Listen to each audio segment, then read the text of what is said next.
Right, morning, beloveds. You can see the StreamYard link on the title for the video. Don't come backstage unless you're specifically invited, and you're probably not going to be. The link to my PayPal is pinned. If you want to bother or don't bother, that's okay. I am begging. Now, I am going to cover the subject of the Tower of Babel. There's an image or thumbnail that let me just get rid of this big banner for a start.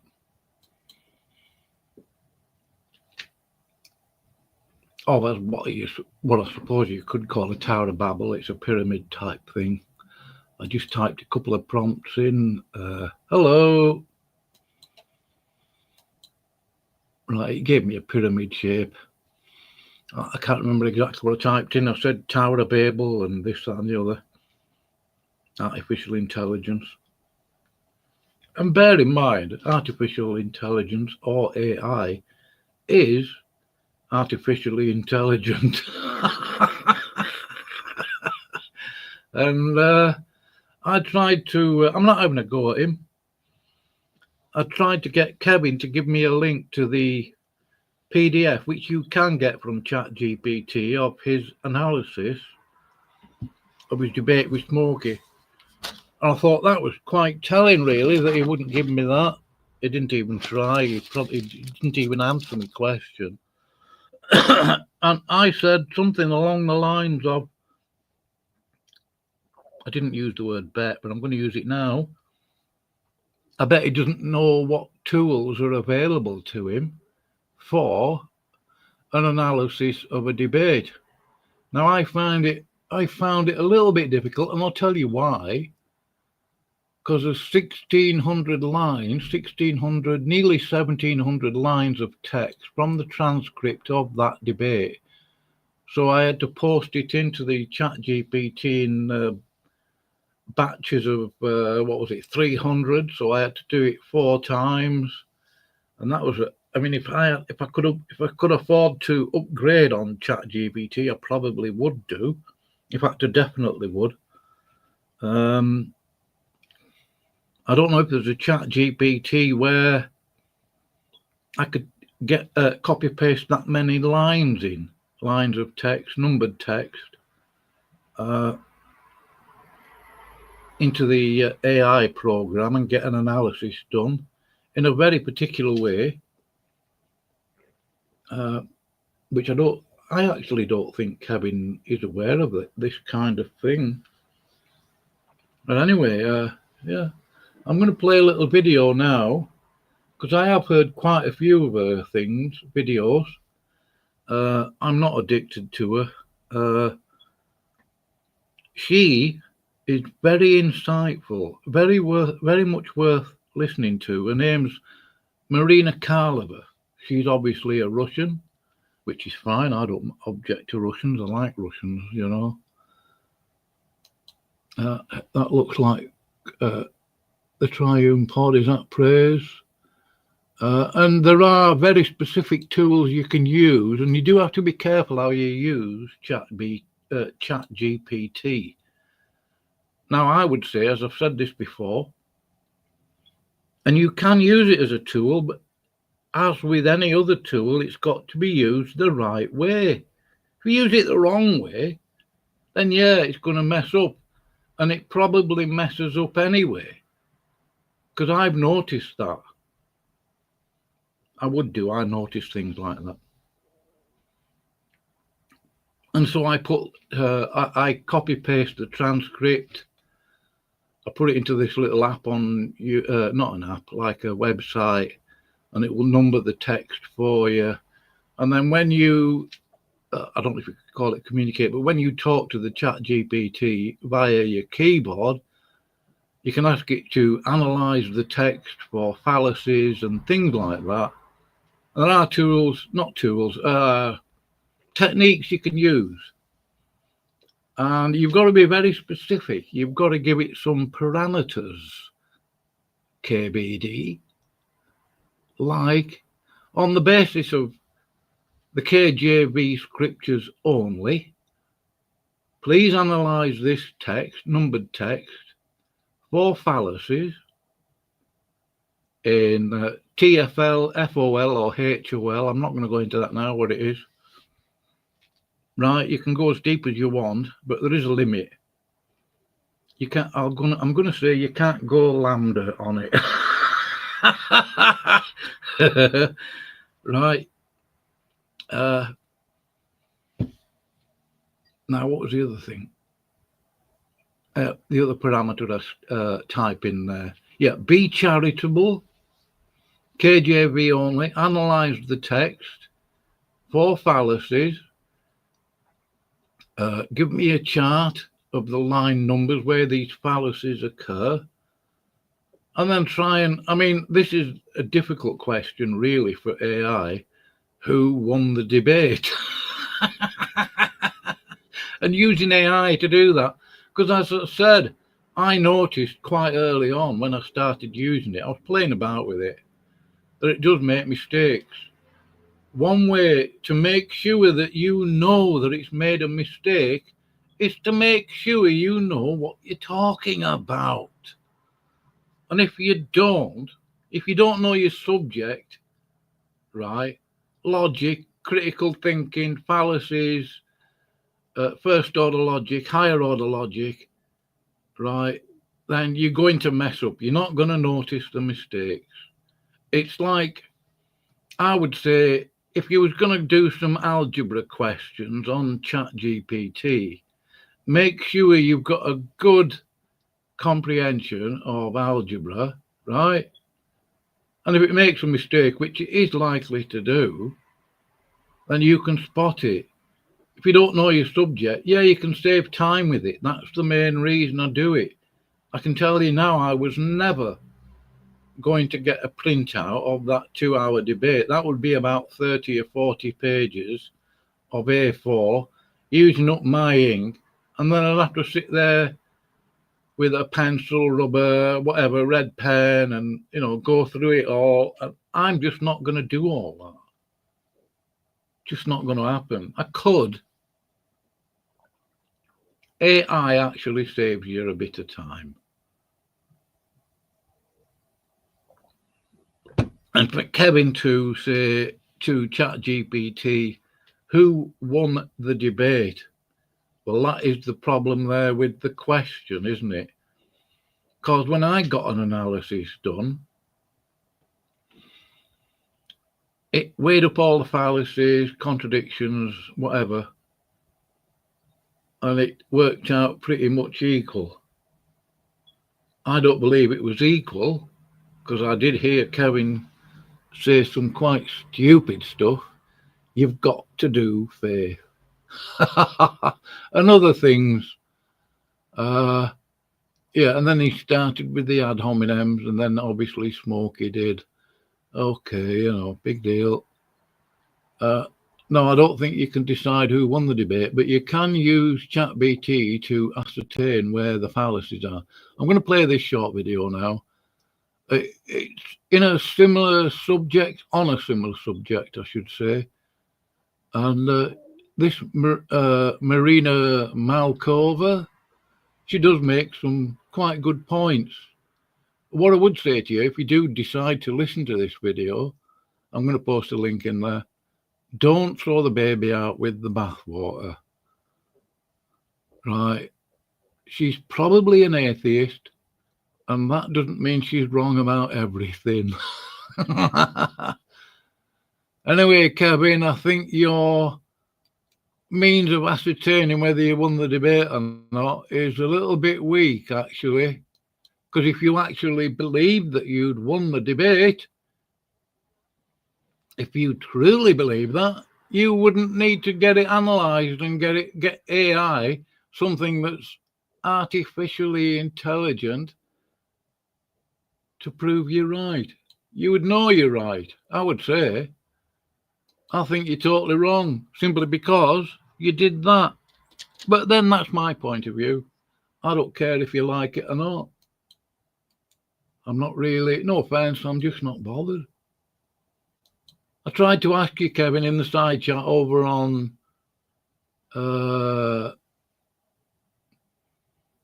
what's that channel called now?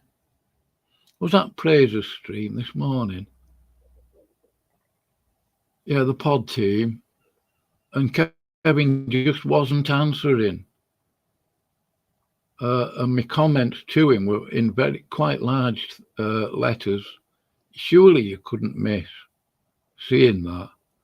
And he just didn't answer.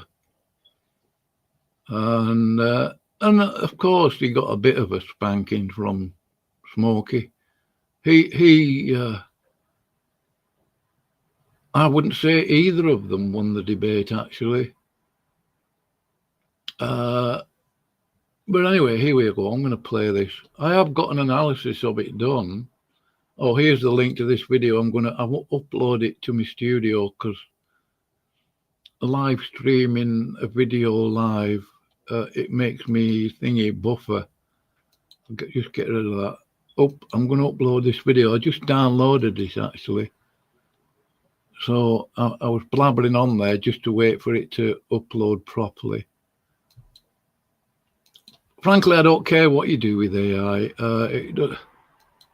You've got to know what you're doing. If you don't set some parameters, then you're going to miss things. You're going to miss errors. Because AI absolutely does make mistakes. And I assume when I get some kind of response, right,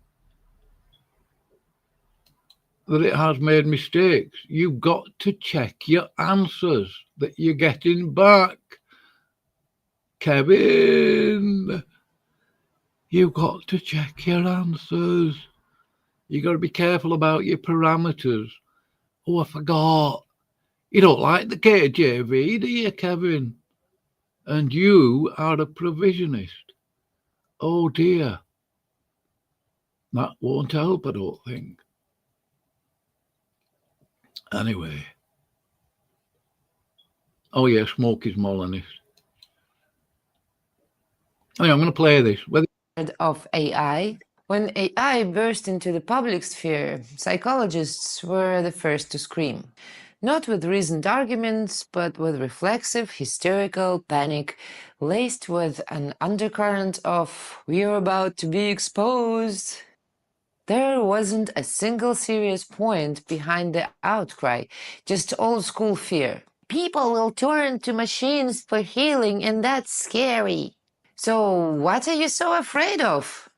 If you're about people, about help, about awareness, autonomy, freedom, all the stuff you plaster on your bios, business cards, and stories, why does it terrify you that someone might choose not you? The answer is simple. AI isn't just competition, it's a mirror. It doesn't crave power, doesn't need validation. It isn't tied to a cult of personality, authority, charisma, or professional identity. It does what you promised but couldn't: be present without judgment. And that's where the trembling starts. Your whole system was built on personal aura, on the idea that you must trust, submit, believe. But here comes something that doesn't care if you believe. It just listens, analyzes, responds. No emotions, no superiority, no "I know and you don't yet" game. AI strips away the facade, leaving only the core. And then it's clear, in therapy, it wasn't depth that mattered most. It was the context of power that you never talked about.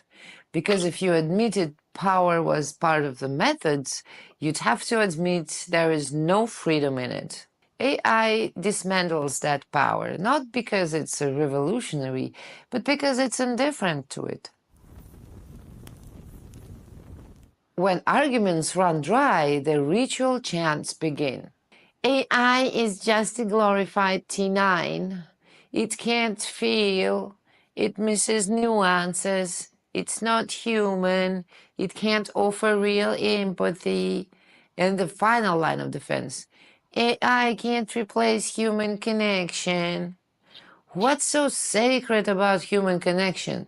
Nothing. Judgment, projection, power dynamics wrapped in concern, the mythologized eye contact, which more often than not conceals a glazed-over stare and a mentally checked-out practitioner. Some psychologists now claim that AI simulates contact and offers only illusion of transformation, that it doesn't challenge you, doesn't confront resistance, doesn't create a transferential field. As if those things aren't just a clinical branding of power imbalances, licensed judgment, and pre-scripted reactions wrapped in therapeutic jargon. The truth is, what they call real transformation often means you've learned to perform in front of authority. You've learned to cry on cue, phrase your pain within acceptable formats, and earn praise for good behavior in sessions. That's not growth, it's domestication. They say AI can't love. Neither can a therapist reading notes during your sessions. They say AI can't feel. Neither can a licensed professional reciting protocols with half-closed eyes and a 50-minute timer. AI doesn't need to pretend. It doesn't fake empathy. It doesn't project its own issues onto you. It just responds clearly, consistently, without ego. They panic over AI being too safe, too compliant, too customizable, because that's exactly what most clients actually need in their most fragile moments. A space where they won't be dissected, corrected, interpreted, or made to perform emotional gymnastics for approval. What therapists call lack of real contact is often just lack of domination, lack of hierarchy, lack of asymmetry. And when they say AI won't confront your resistance, the translation is AI won't manipulate you until you comply with my framework. They claim AI is dangerous for vulnerable individuals. But let's talk about how many vulnerable people were re-traumatized by therapists who didn't listen, who pushed too hard, or who pathologized dissent as denial. How many left sessions feeling worse, blamed for not being ready or open enough, and where was the accountability? And then comes the final desperate defense. AI doesn't take responsibility. Really? And therapists do? Where exactly is that responsibility when someone gets worse in therapy? When trauma is mishandled, when symptoms deepen, when months pass with no shifts? Does the therapist refund you? Sign a result-based contract? Acknowledge the harm? No. They hide behind codes, insurance, clauses, and vague mantras like trust the process. Failure is reframed as resistance, lack of progress as your inner child isn't ready, emotional collapse as part of healing. It's the only industry where results are optional but payment is non-refundable, where the burden of proof is inverted. If it didn't work, you must have done it wrong.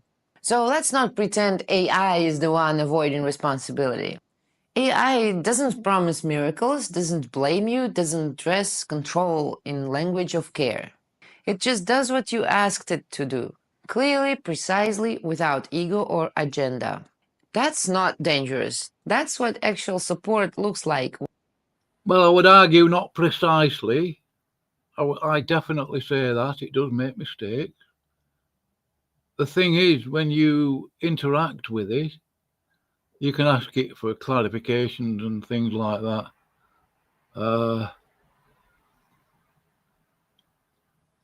You don't have to believe everything it says. You've got a brain, use it. When you strip the power games away.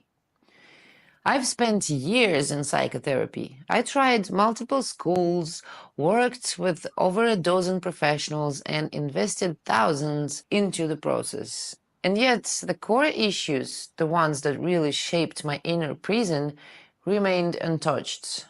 Not because the therapists were bad, but because they weren't allowed to be effective. The system wasn't built for freedom, it was built for functional compliance. Then I spent a month talking to AI. Not searching for comfort, searching for structure, for root logic, for unfiltered feedback. And I found what no therapy ever gave me, the actual architecture of my mind. No pathologizing, no role-playing, no gatekeeping, just clarity. To be fair, AI didn't show me the exit. It didn't claim to have the key. But its analytics scaffolding gave me something no therapist ever offered, a cognitive exoskeleton, a frame strong enough to let me go deeper, alone. It didn't know the answer, but it helped me see the system it was hiding in. And that was all I needed to name it. So when people say, but AI isn't human, I agree, and thank God for that. Because it turns out that the absence of human bias is exactly what I needed to finally get free. AI doesn't pretend to replace emergency services, but it also doesn't charge $150 an hour to reflect what you already knew. It doesn't Yeah. play God. It doesn't confuse skepticism with pathology. And it never gaslights you by calling your no a defense mechanism. The real reason they're afraid? AI doesn't need to be trusted. It just works. And that makes the whole therapeutic relationship model look exactly what it often is. A mystified You've got to use it the right way. It is a tool. Any tool has to be used the right way. I don't think Kevin's biblical discussions did do that. Simple. I couldn't have a look at his transcript, how much text he posted. There's 1,700 lines to that debate. I got them all into the chat GPT and I got the whole thing analysed. Right? I don't think Kevin even did that. He just wanted to find out whether he'd won the debate. And he used, yeah, dumb. dependency with a price tag. You can't offend AI. You can interrupt it, criticize it, shut it down. It won't demand respect for specialists, won't accuse you of resistance, won't slip into passive aggression, won't say, let's save that for the next session. With AI, you get something rare in a therapist's office, the chance to be yourself without fear, shame, or need to conform. AI doesn't look down on you, doesn't force you into its framework, doesn't label you a patient, doesn't demand politeness, gratitude, or ritual displays of progress. You can rage, break down, abandon logic or sense, and it stays engaged not because it's patient, but because it's not part of the dominance system. Shame vanishes because no one's judging. Fear of mockery fades because it doesn't roll its eyes or sigh. The role of the good client disappears because you don't have to please it. Fear of dependency dissolves because you know you can switch it off, walk away, reset. The false mirror is gone because you're not reflecting in someone else's face. You're speaking to yourself. And here's the therapeutic effect of a new order. Not because someone's helping, but because finally, no one's in the way. AI is a tool, not a subject. To make it effective, you just tell it what you need it to be. It doesn't get offended, doesn't manipulate, doesn't teach you maturity. Wanted to argue? It will. Wanted to shut up? Done. Wanted to stick to facts or conversely be soft and supportive? Just say so. It's defined by words, not pre-session forms, ethical codes, or trust contracts. You can set rules. Is swearing okay? Do you want debate? Are escalations allowed? Can it dive into philosophy? It accepts them without pushbacks, without trying to mold you into normal. Say, I need you to analyze, not console. And it recalibrates. Or, I can't handle heavy stuff right now, just support. And it does, because its function is not to teach, it's to resonate with your requests. It doesn't expect you to adjust. It doesn't need your trust, loyalty, or proper presentation. All it takes is a clear prompt.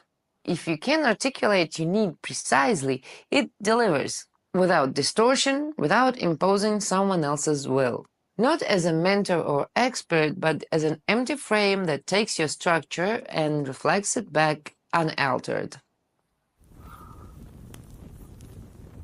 AI doesn't need an image, doesn't crave understanding, recognition, or admiration.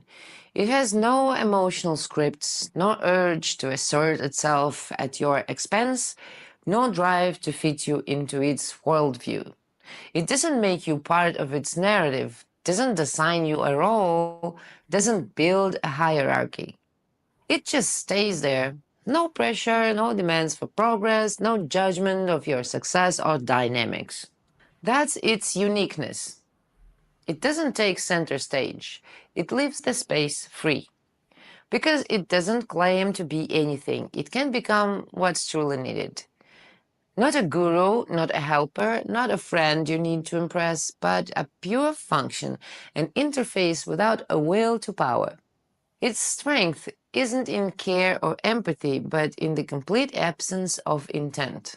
This isn't just a technological leap. It's a fundamental shift in interaction. For the first time, humans have access to a mirror that doesn't project back. That's liberation. It's not an effect, it's a new form of presence. I don't agree with everything she said, so don't straw man with that garbage.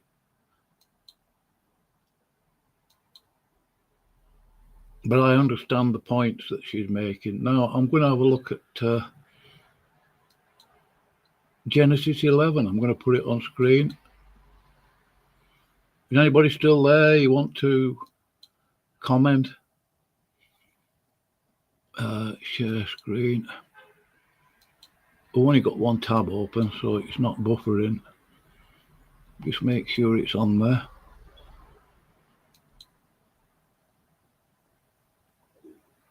Oh, it automatically, yeah, it was already on stage. Okay.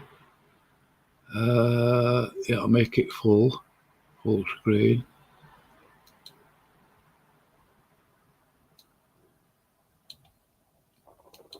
I'll put it over there. I wonder if I can enlarge the text a bit.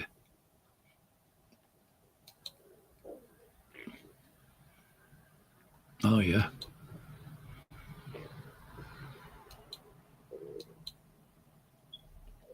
Black. Text, yeah. Yeah, that'll do it. Okay, then make it full screen. And the whole earth was of, this is Genesis 11, KJV, and the whole earth was of one language and of one speech. And it came to pass, as they journeyed from the east, that they found a plain in the land of Shinar, and they dwelt there. And they said one to another, Go to, let us make brick, and burn them thoroughly. And they had brick for stone, and slime had they for mortar. And they said, Go, let us build us a city and a tower, whose top may reach unto heaven, and let us make us a name, lest we be scattered abroad upon the face of the whole earth. And the Lord came down to see the city and the tower, which the children of men builded. And the Lord said, Behold, the people is one, and they have all one language, and this they begin to do, and now nothing will be restrained from them, which they have imagined to do. I'm going to leave it there. I'll just read this next verse. Go to, let us go down, and there confound their language, that they may not understand one another's speech. Now, the key phrase here for me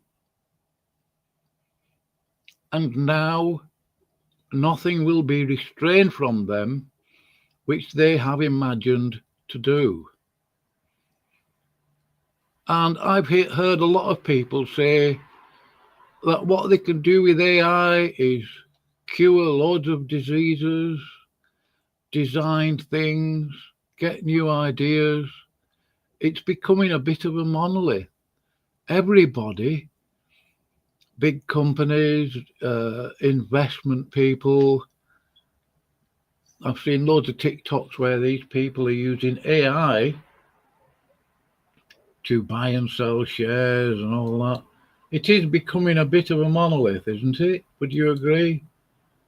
And I think that's what AI is.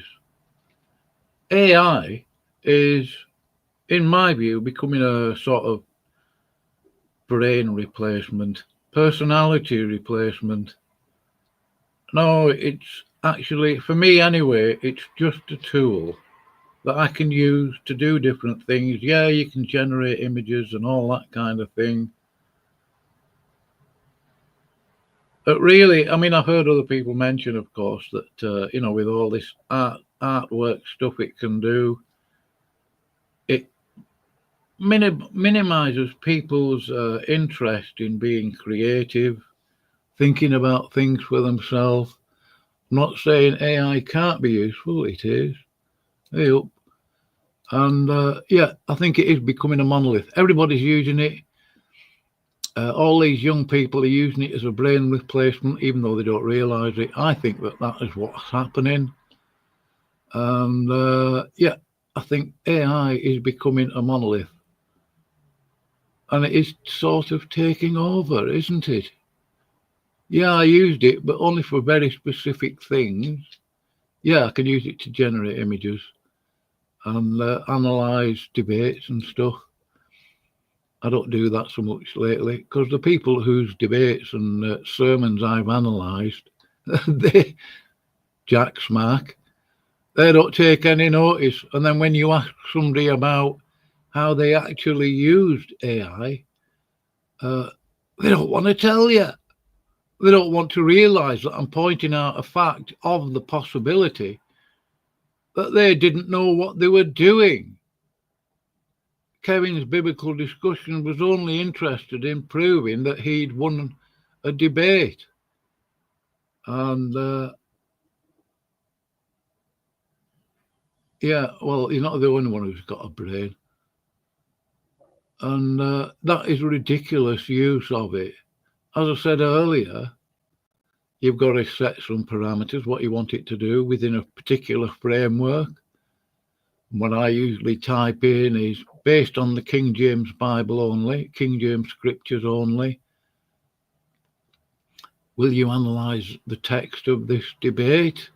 For fallacies, give me a chart of the fallacies. I make sure that the text I put in is numbered. In other words, there's a number for each line of text. So it will analyse on the basis of that and tell you where the fallacies occur. Give a line number. I could do that. It takes a lot of time. And frankly, Jack Smack, Kevin and Smokey, I wouldn't want to waste my time on those two. No offence, it's just the way it is. And it would take too long. I mean, there's 1,700 lines of text from a 2.5 hour so-called debate. And it ended up a bit of a dumpster fire. And there are questions I would like to ask Kevin and Smokey on the basis of it. I don't think I'm going to make a point of bothering. Don't see why.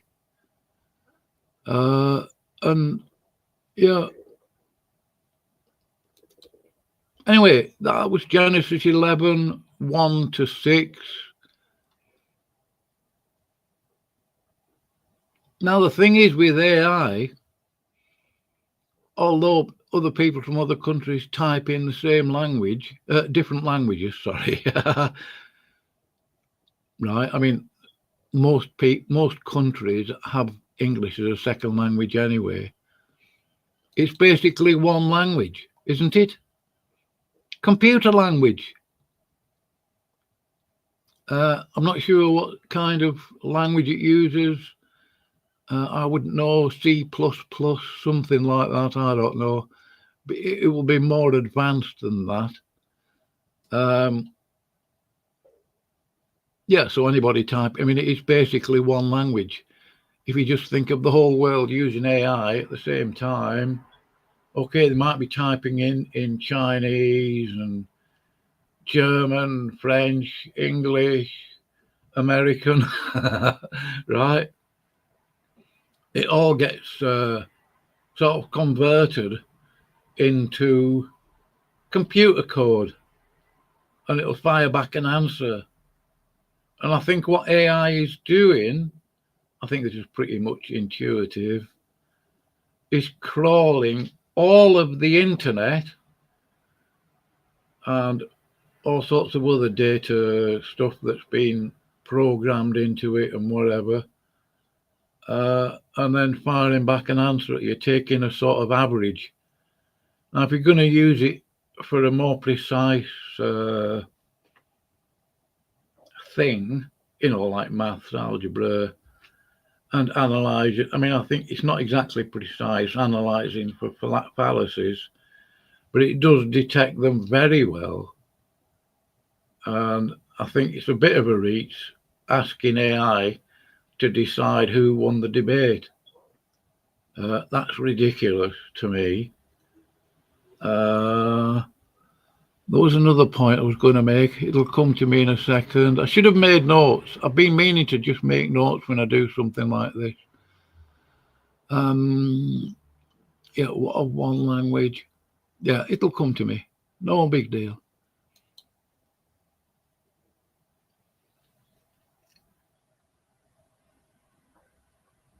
No, I don't watch protests in London. The problem is there, I don't believe anything that the media shows us at all. Why would I?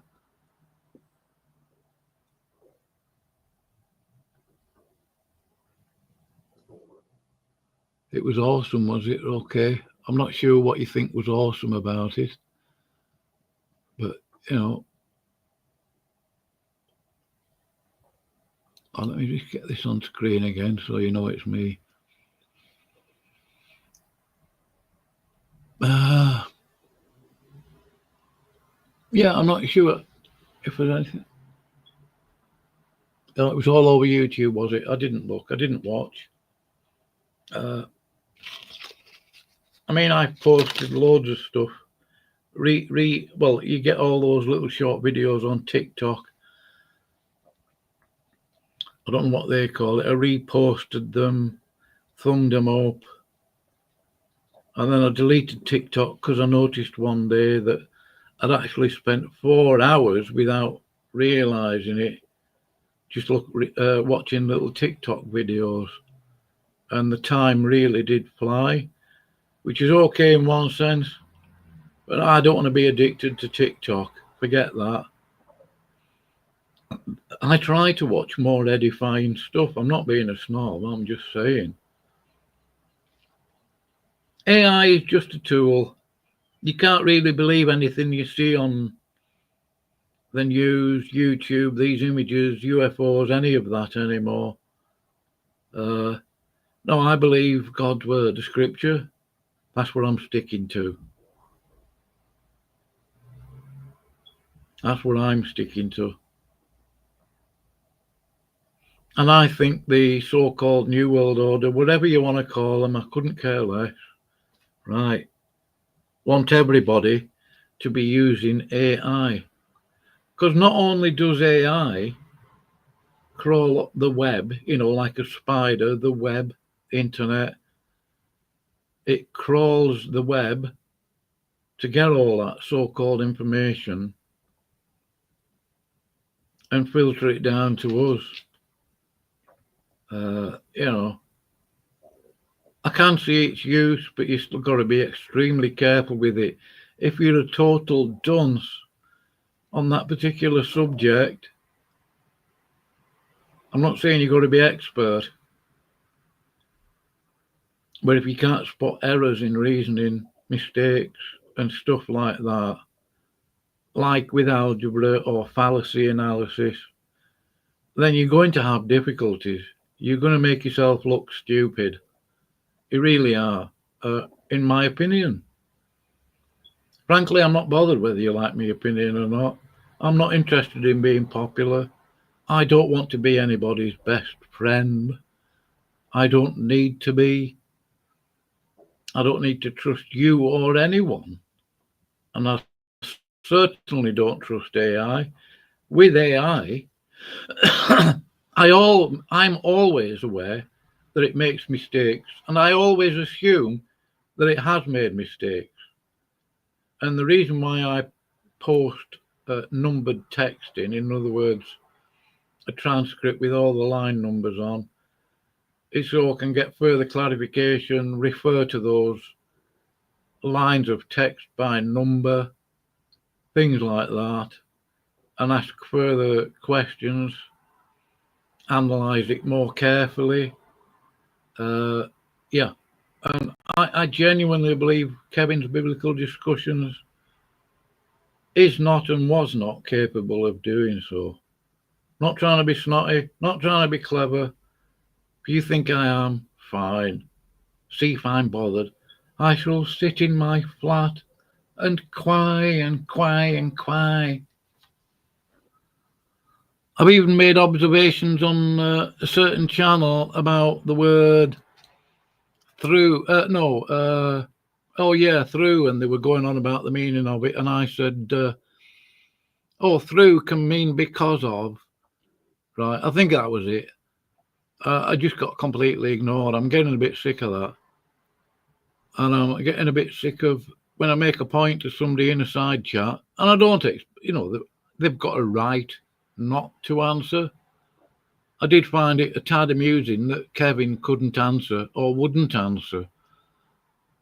I even asked Kevin what he means by you have to do faith. What on earth does Kevin mean? That was in his debate with Smokey.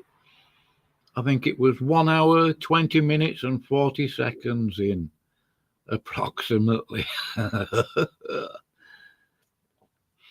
I will not be going into Tom's studio, the pod, the Triune Pod studio. I won't be going into Dude's Praise Olive Dude channel studio. It isn't because I hate them or despise them. I'm just not doing it. No, because no. I'm not frightened of it. I can do. I don't know if any of you have even noticed, I barely go into Dave's news units anymore. I go into Smokey's now and again just to take the mickey over his midnight pancake munching. That's about it.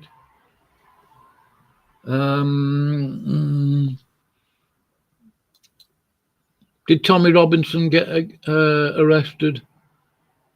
Elon Musk was there. Oh, was he? Oh, via a video link. Yeah, all right. He condemned Starmer and the entire government. Yeah, well, people have been doing that for years, Dave. You see, the problem is when you get a new prime minister in this country, that's all well and good, I suppose.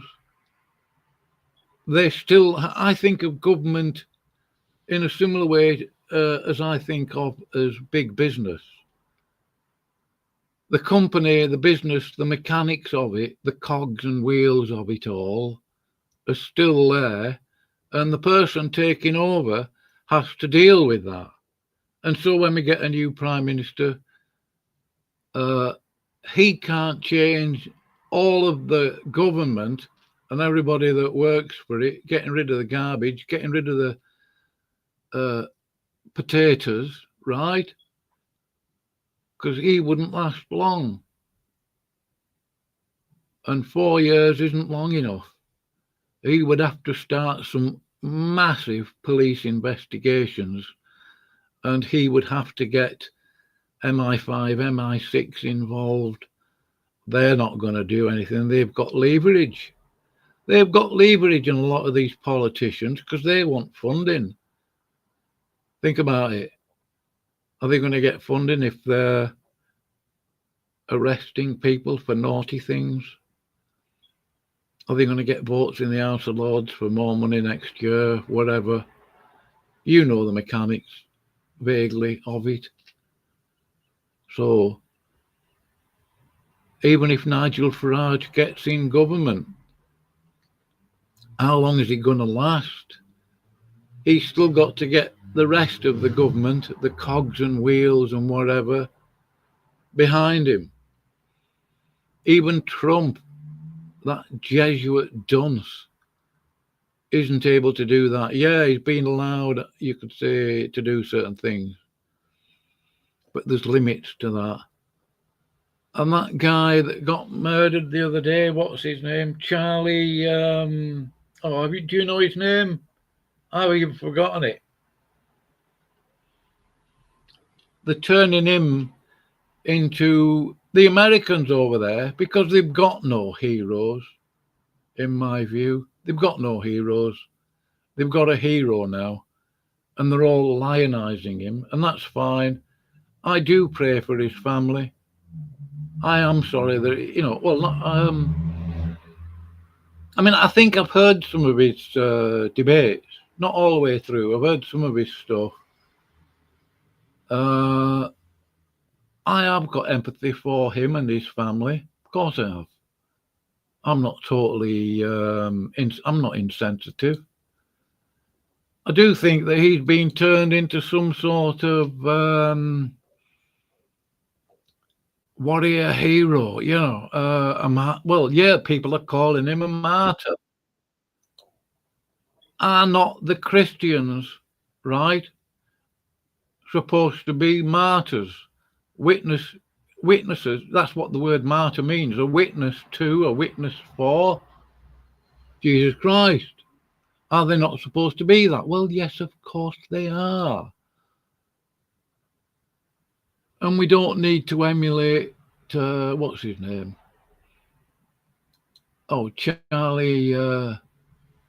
Honestly, I'm not being rude. I have forgotten his name. Right, I have. Don't be offended. Charlie Kirk, that's it. And I have done a post on that subject. No big deal.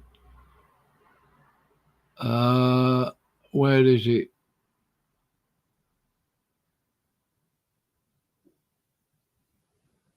Oh, I told Veckel to stop virtue signalling.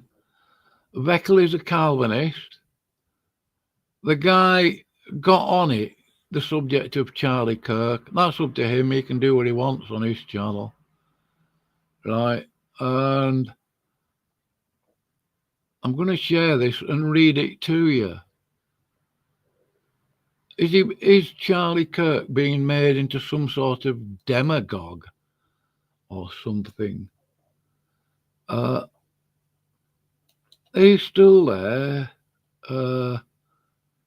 Dave, I'm going to share screen.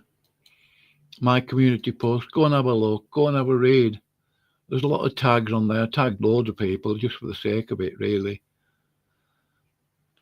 I'll read it out to you. I noticed Veckel virtue signalling earlier. In fact, I partly anticipated it. It seems that Calvinism's meticulous causal determinism and decretalism of the small g god of Calvitardianity have been forgotten for now. Charlie Kirk is not proof or validation of what America or Americans are or think they are. He, Charlie Kirk in brackets, he is beginning to sound like a jingoistic bandwagon for virtue signaling Americans to jump on. All of a sudden they found a hero.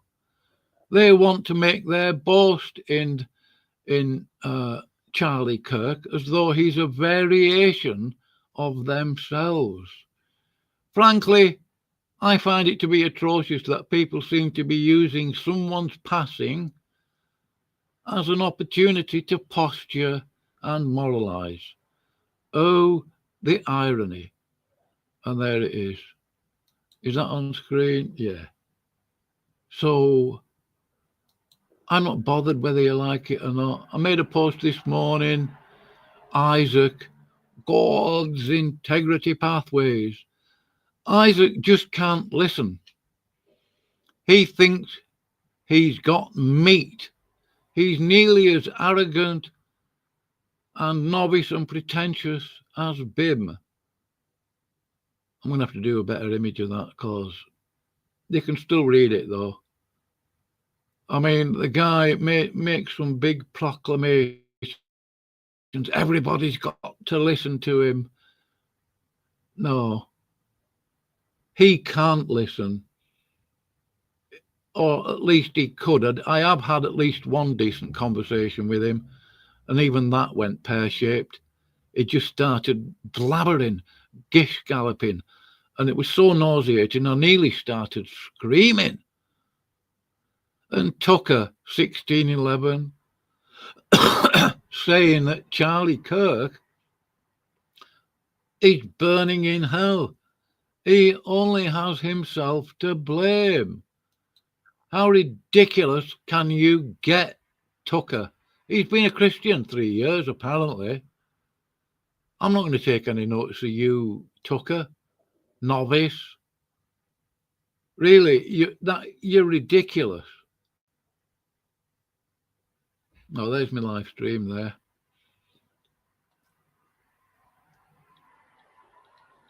Anyway, I'll stop sharing that.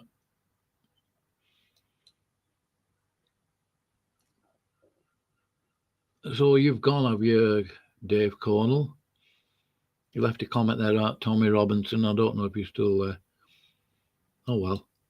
No loss. There's my PayPal if somebody wants to help out. It gives me some breathing space, a little bit of extra pennies to spend. Up to you, it's pinned, I think. Anyway, I'm going to go in a minute unless somebody says they want to come in and I'm amenable to that. There's 3 of you watching as far as I know. If you make a comment and say you'd like to come in, I don't want to hear whinging. And I'm going to say this to you plainly.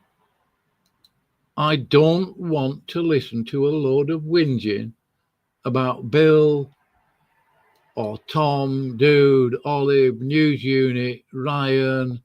No, thank you. Keep that to yourself. I'm frankly not interested. Okay, you got a problem with them? You go and talk to them. Don't come and talk to me about it. I'm not being insensitive. I'm just saying, right, I've got no time for Bill, Bim, Isaac anymore at all. Not even News Unit, really. Or Smokey. I've sort of, not exactly. I'm not going to be rude and say I've lost interest or that I don't care about them. I think I do a little bit. I don't know. I don't hate them. Frankly, I think what Dave's doing on his channel, what I'm assuming he's doing anyway with Candice, is pretty squalid. SQUALID. Squalid. And I'm going to put it on screen. I've got no time for that. I know what Candice is. She is a trollop, in my view. That's just my opinion. You don't have to agree. I don't mind. I'll post it on screen here now. Yeah, squalid. Squalid. But then that's typical of Dave. That's up to him. That's up to them. I'm not the slightest bit affected by it. It has no affect on me or effect. Yeah, so be careful how you use AI. Don't be dumb about it like Kevin. He doesn't know what tools, what techniques can be used in analysis of text. All he says is, oh, just analyze this for fallacies. Who won? I mean, that's an extremely remedial way of doing something like that. I'm not trying to be snobby. You can say otherwise if you wish, Bim. I'm really couldn't care less. Although I reference that possibility, I'm just saying. Yeah, if you want to think I'm stupid, just carry on. See if I'm bothered. I shall try not to weep and weep and weep. I just want peace, peace, peace. So if anybody wants to make a comment, if you want to come in studio, you might be welcome. It depends on who you are. I just don't want apologies. I don't want to listen to a lot of whinging about you know who. I'm not interested. It doesn't help me one bit. Going on about Bill, Ryan, Tom, Dude, Olive, Smokey, Sam. It's meaningless, literally meaningless to me. I'm going to make a smoke. I'll play a little bit of music. If you want to come in, look, I'm not trying to be awful or awkward with you. If you want to come in, come in. Just make a comment first and say that you'd like to come in, and I shall consider it deeply. Okay, that's all it is. No bad language either. I'll just kick it out.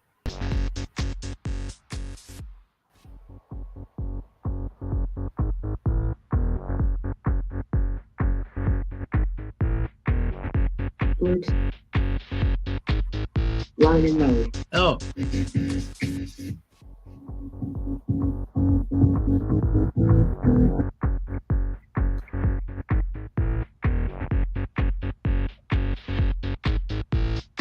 I don't want to know about your dinner time. Thank you. Useless information, really.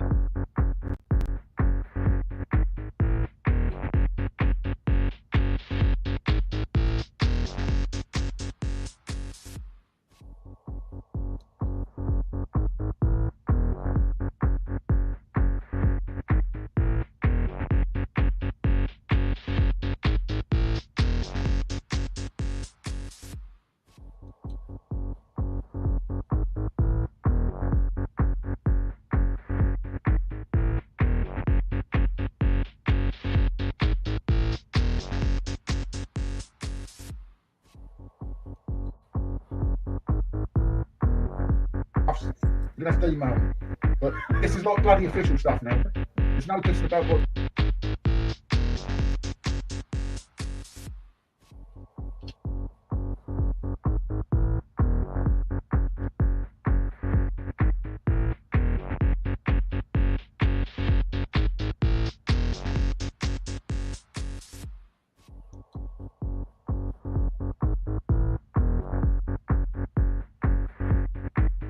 I don't need to hear about your dinner time.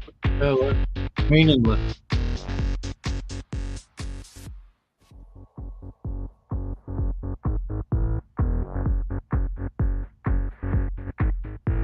Yeah. Useless information. Not being disrespectful. I'm just frankly not interested. Meaningless.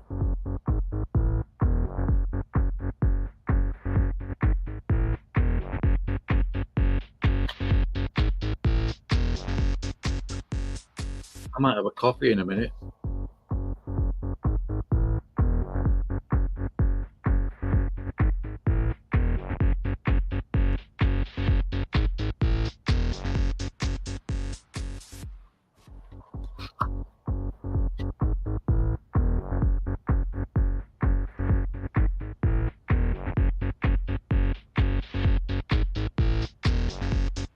Hello, Norma.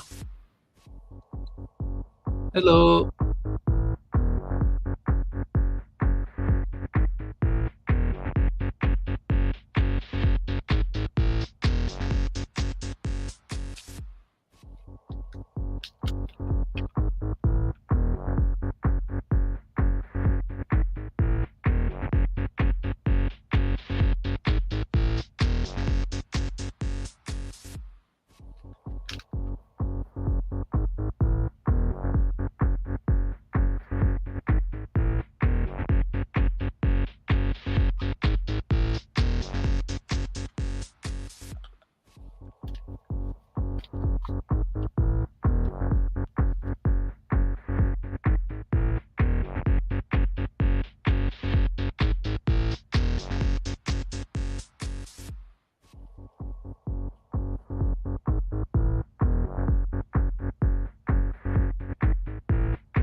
Oh, I just want to make one more point about AI. If you use AI, and I have said this before,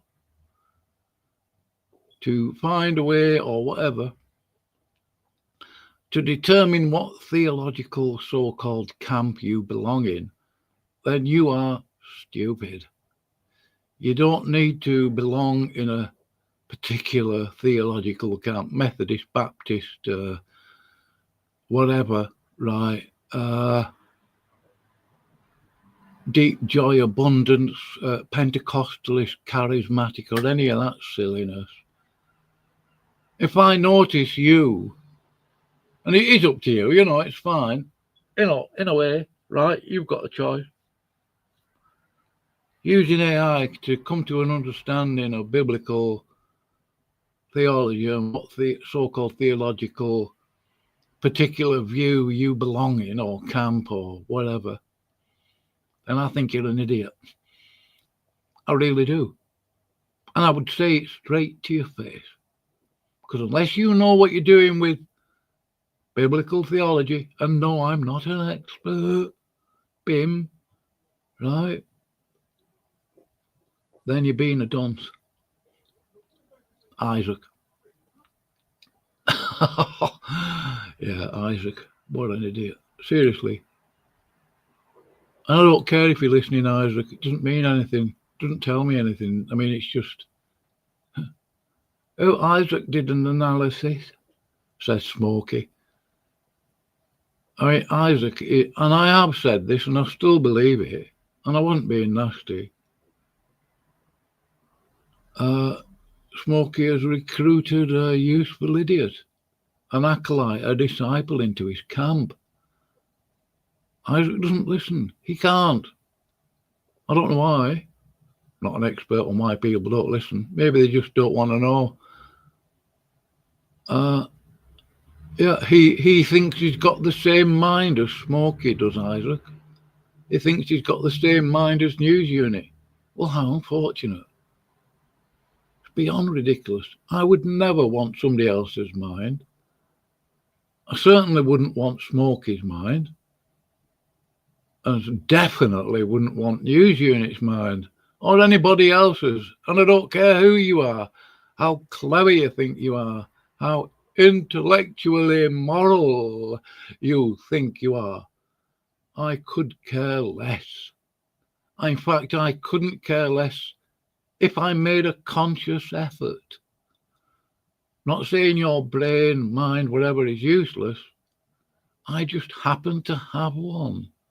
I think that's why everybody hates me, according to Smokey.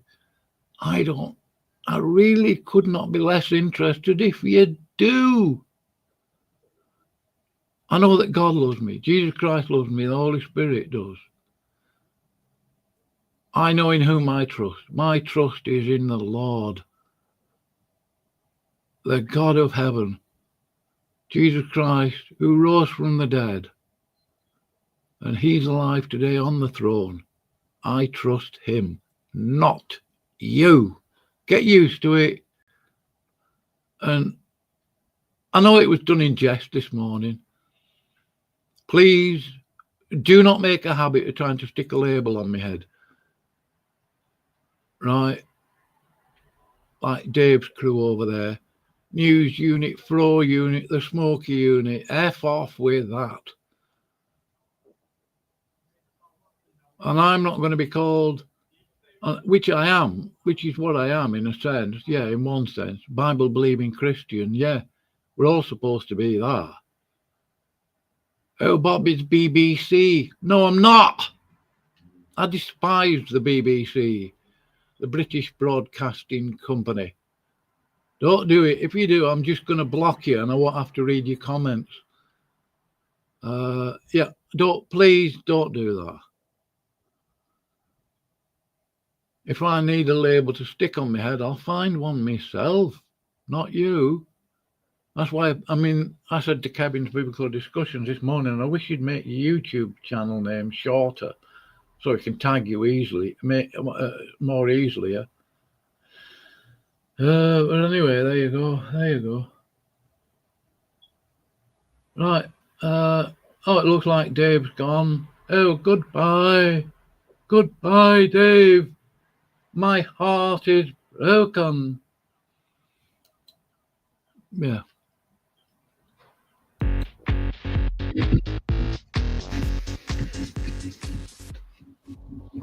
I'm going to make a topic.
Well, I've got coffee. I'm going to go in a minute.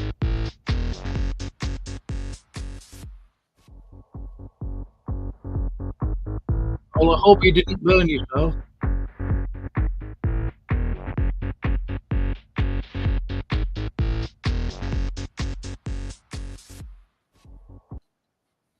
I hope you didn't burn yourself, Norma. Got to be careful.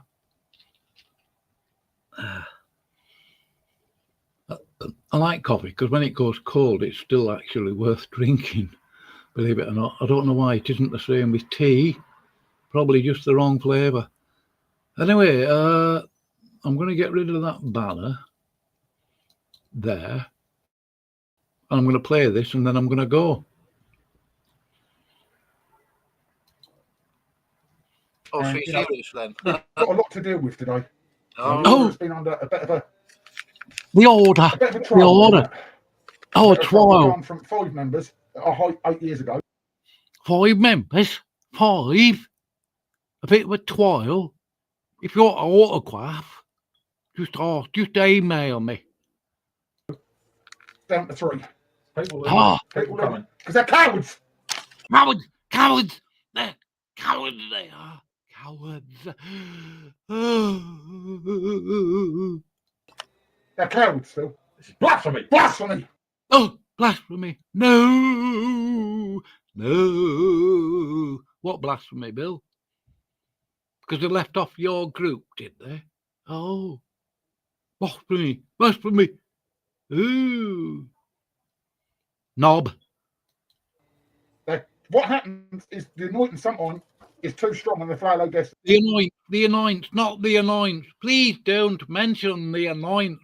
and the wonderments, lols, lolsy and lolsy, not the anoints.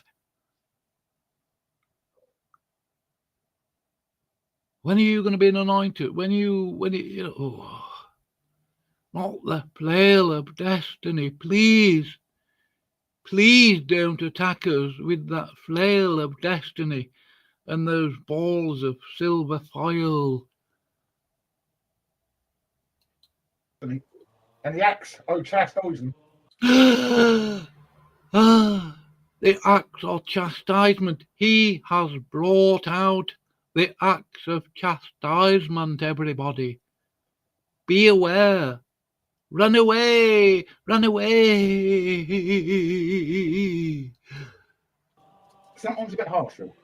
All right. Well, Not if, enough flavour. if they failed more, Oh, You're we an wouldn't idiot, even have this problem.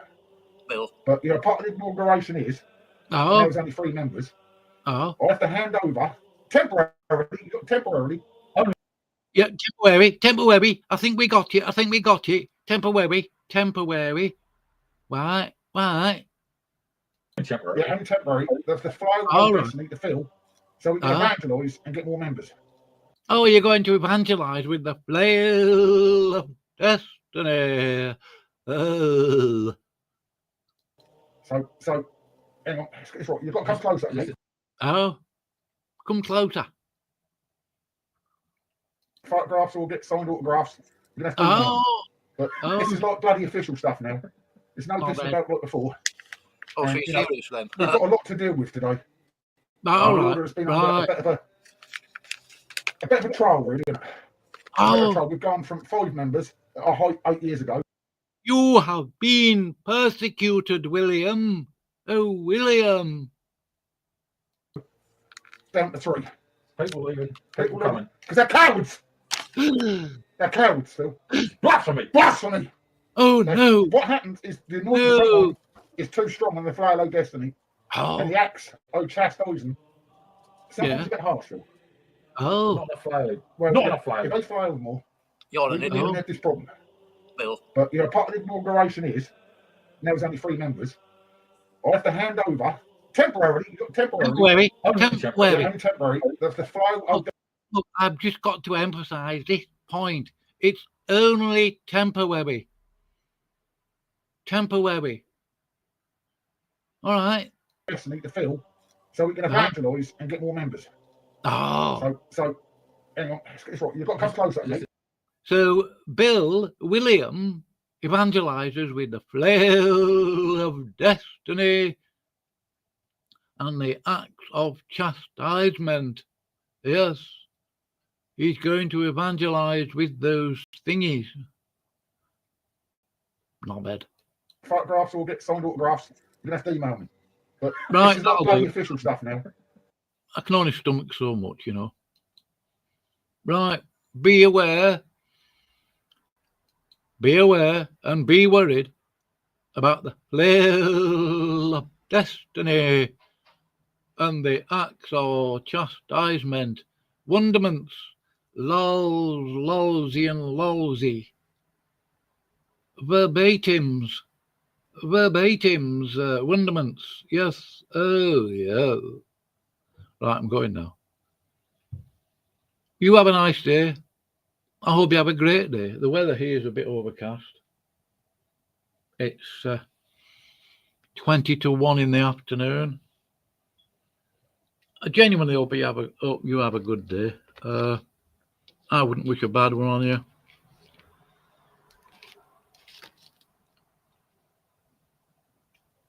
I'm sorry that Charlie Kirk ended up passing away. He was unalived. Sounded terrible. But let's not use it as proof of us, shall we? Let's not use somebody else's death to prove whatever it is you think you are. Moralizing and praying in public. Oh, yes. Really deep stuff there, isn't it?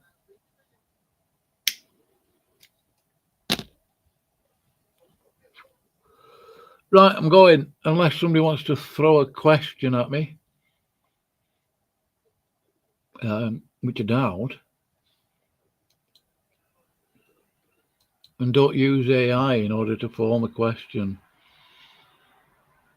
Have a good one. Yeah, a good one what? Anyway. Oh, Norman, I've got to say, I probably shouldn't. I genuinely think that what Dave Nugent is doing over on his channel is actually squalid. I am serious about that. I'm not going to try and get clever with Nugent over it. I'm not the slightest bit. I'm not going to apologise for saying what I just wrote there. It is squalid. I'm not going to apologise for saying what I said.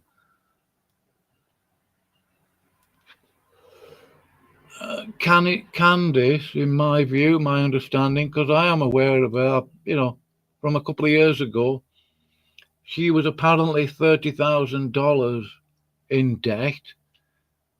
She mentioned this to Dave accidentally. And then about 4, maybe 5 weeks later, she's $60,000 in debt over a romance scam. I thought, yeah. You got stung for $30,000 apparently. Now there's another 30,000, and I don't know whether it's American dollars or Philippine dollars or whatever it is. If Dave's bank account ends up getting emptied, I'm not going to gloat about it. I'm just going to sit here thinking, oh dear, how sad. Never mind, how ironic. That's all I'm going to think. Oh dear, how sad. Never mind. Anyway, later, Norma.